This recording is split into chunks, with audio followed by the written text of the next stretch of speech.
ito na mga ka-skill, dumating na yung pinabili natin na bushing reducer na 1/2 by 1/4.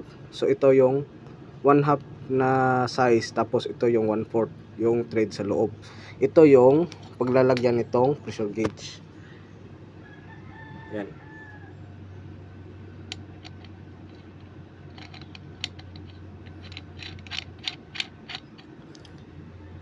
Yan yung paglalagyan. Tapos itong 1/2, ito dito yan ikakabit yan sa bushing reducer.